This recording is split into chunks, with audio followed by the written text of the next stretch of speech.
Yesu Kristo abahezagire cyane. Ndabagumbiriye rwose inshuti mwese mudukurikirana kuri no shene. Ni shene yitwa Bedanola TV. Twaravuganye yuko mu biganiro byinshi tuzovugana cyangwa inyigisho, kungurana ubwenge n'ubumenyi, tuzovugana ku byerekeye urugo. Uyu munsi dushaka tuvugane ni gute umuntu, umupapa, umumama yofata umutima w'umukunzi wiwe.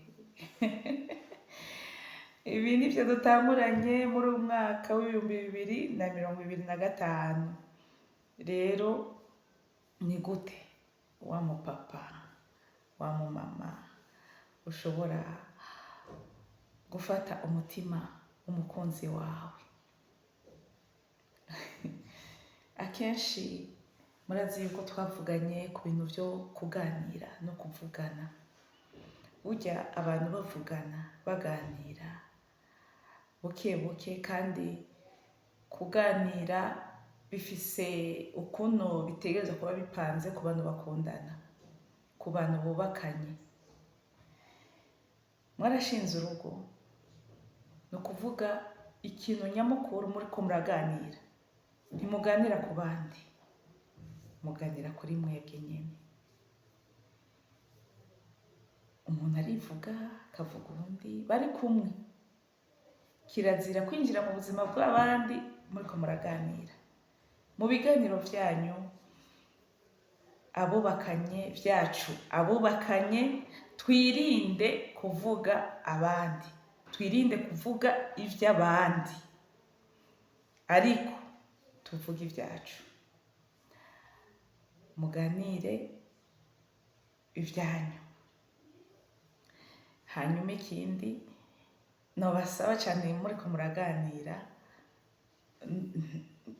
tugerageze nta kubesha, tugiye tuvuga ukuri.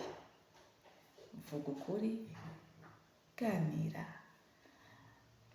Burya ikiganiro ni ikintu gikomeye cyane. Uramaze kubona hari ikintu cyakubakiye ahantu wiriwe ku kazi, ni ukuvuga cane nk'umumama atashe cyangwa umupapa ashitse muhira ashaka kurondera cyane vuba uwo bubakanye, abimubwire, amubwira ati sha jewe burya je nagira ingorane ku kazi, canke nagize umunezero, bangiriye surprise. Yesu ashimwe. Rero utwo tuntu turaryohera cyane uwo mwubakanye. Vugane, ganire, birubaka, kandi ganira iby'iwanyu. Ico nico turiko turavuga, nico ca mbere. Kuganira, kuvugana. Tucitwararike mu kuvugana, kuko kenshi abantu bariko baravugana nasanze ntibavugana iby'indani, bashaka kuvugana utwo hejuru. Vugana byose birabaraba n'iby'iwanyu, byose. Icya kabiri, mu bintu nabonye, twebwe abadamu, abamama, abakobwa, abantu b'igitsina gore, turakunda amafoto. Turakunda ko batwereka yuko badukunze, badushushute, batwerekane ko ari twebwe. Ibyo biturimwo, nuko nyene niko Imana yaturemye. Rero mw'abapapa, gerageze ku maprofile yanyu bikunda, shireko profile uri kumwe na sheri wawe. Yesu abavugisha abantu bubatse mwese, Yesu abamezagirira. Fata ifoto, kuko hajya umuntu w'umudamu ashaka bamenye ko wewe uri sheri wiwe. Uwo mudamu wawe ashaka ko bamenya ko ari we sheri wawe, nawe uri sheri wiwe. Rero kugira umunezereze urafata agafoto kawe muri kumwe mutagafise mukifatishe, hanyuma uca ugashira kuri profile, biramunezera cyane cyane rwose. Rero icyo cyane cyane kiraba abadamu. Ikindi kintu gituma umuntu afata umutima w'umukunzi wiwe harimo kumutunguza utuntu, kumugira surprise. Waciye ahantu ugasanga bariko baradandaza amashesheti wa mudamu, gurira umugabo udushesheti, asanzwe azi ko atari ibintu umugurira, ariko ukakabona kamugurire, umunezereze, uzogufasha umutima wiwe. Ubonye aho bagurisha amasengre canke izo munsi, mugurire, nta kizira kirimo, ni rwawe kandi uzoba uriko wubaka urugo rwawe. Ibi byose biri mu kubaka ingo zacu.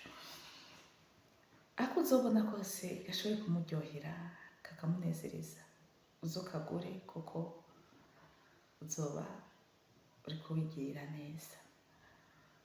Ukamenya abapapa, hari umupapa ashobora kuja muri magaze agahurira n'abandi bapapa akamubwira ati gurira madame wawe ikirato, ngo sinzi nimero yiwe. Kazi kawe.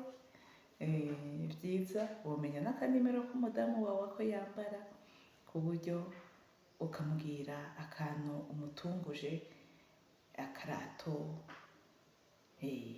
agatenge, agakanzu, akaburuzi, ndetse n'agatambara ko ubonye kose wumva ko uwo munsi ushaka kumutunguza utuntu, zurabigira.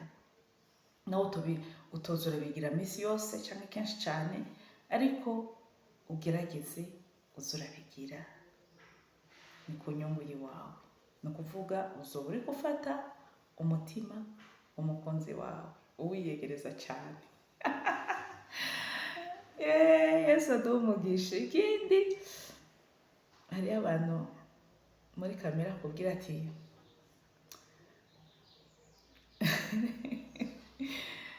je sinzi guhobera umukunzi wanje. Ariko uramenye yuko guhobera umukunzi wawe biri mu kumwiyegereza cyane, akakwiyumvamo rwose. Ego, kandi sukuza uvuga ati yo ndaje kuguha yambi, oya, ndaje kuguhobera ika. Wewe uvuye ku kazi, ibintu bitamenyerewe,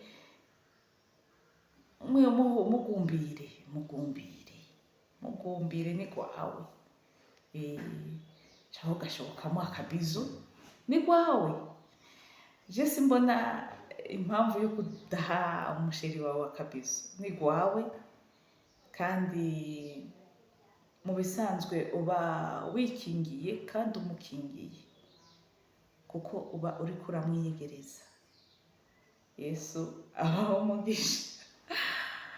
Maze kuvuga ibishika 4, kuvuga kuvugana no kuganira,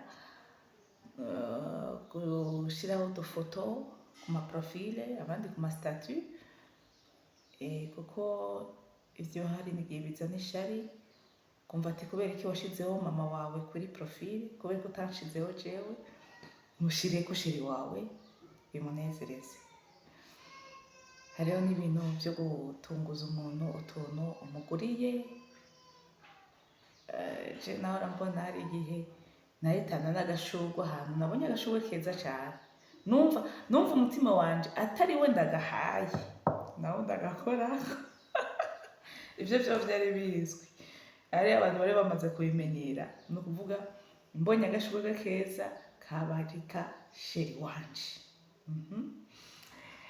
Rero icya kane twavuze guhobera umukunzi wawe, ukamuhobera, biramunezereza, ukamuha akabizu, biraryoshe kubakundana. Ikindi ni kumurungikira utumesaje.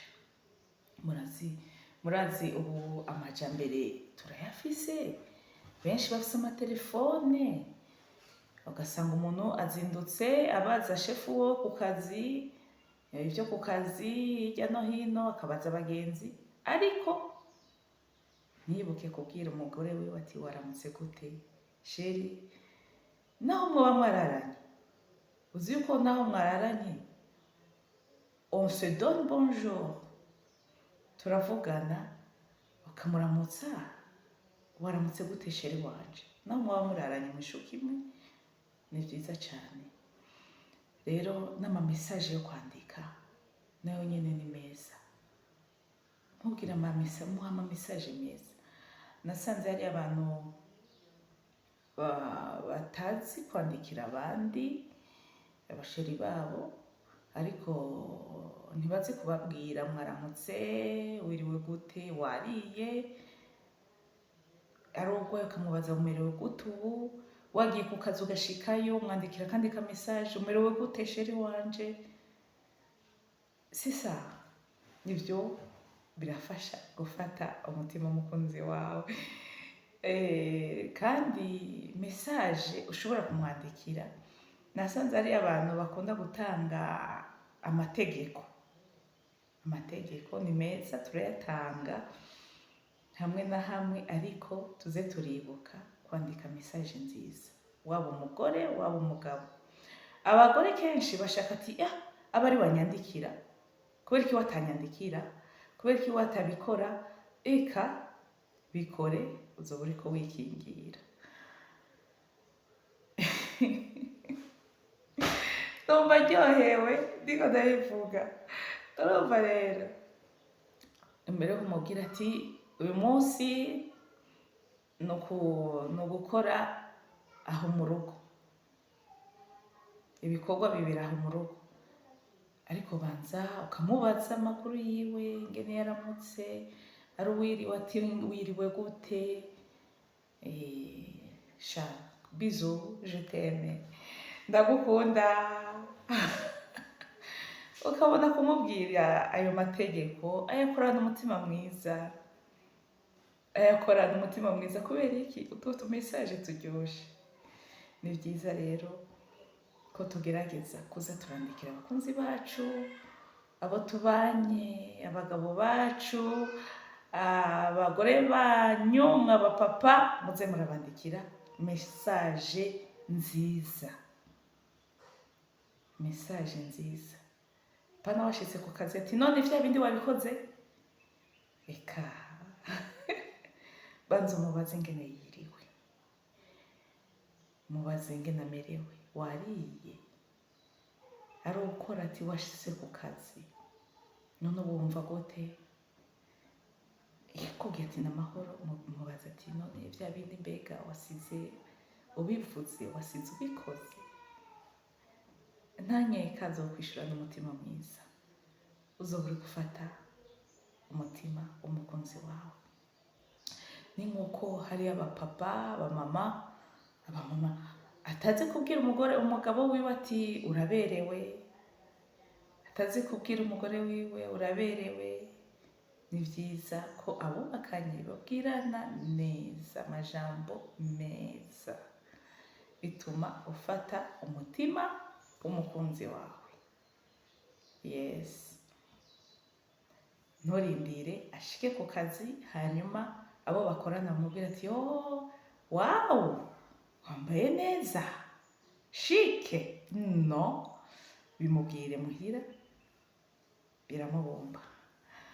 Nuko uyu munsi nashatse ko tuvugana ibi bintu 5 bifasha gufata umutima w'umukunzi wawe. Numva twokongera gusenga, kuko murazi byose bijana n'inkomezi z'Imana, ariko natwe tubishiremo udutege.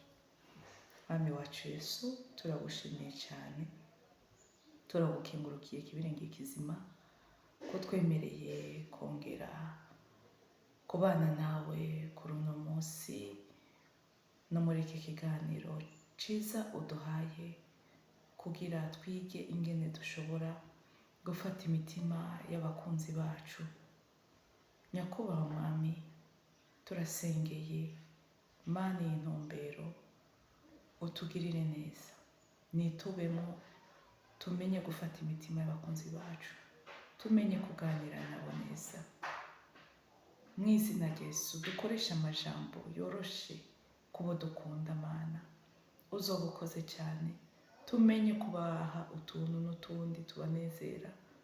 Yesu Kristo, tumenye kubana mu mutekano no mwumvikano udasanzwe. Yesu, niyo mpamvu dusabye n'imbabazi aho twabikoze ukutariko. Hanyuma Papa, turasengeye n'abandi muri twe Mana tugize ingo hirya no hino. Nyakubahwa Mwami, aho vyagiye Mana bisa nkaho bitifashe neza, abantu basa nkaho mu mitima yabo batandukanye n'abandi, turabasengeye kino gitondo. Mesiya mwiza, bagirire neza, wongere Mana usubize urukundo mu mitima yabo, ubasubirize Mana ko babanye. Yesu, nuko nyine wabishatse, none wongere ubagira umwe. Mana, umuntu wese yumva gukunda uwundi wese yumve guharira uwundi. Mana, bumve gusubirana, urukundo rwawe rube hagati muri bo. Urakoze Yesu, kuko ari we Mana. Haleluya. Ukora ibyananiye abana b'abantu. Mu izina rya Yesu Kristo turagushimiye. Amen.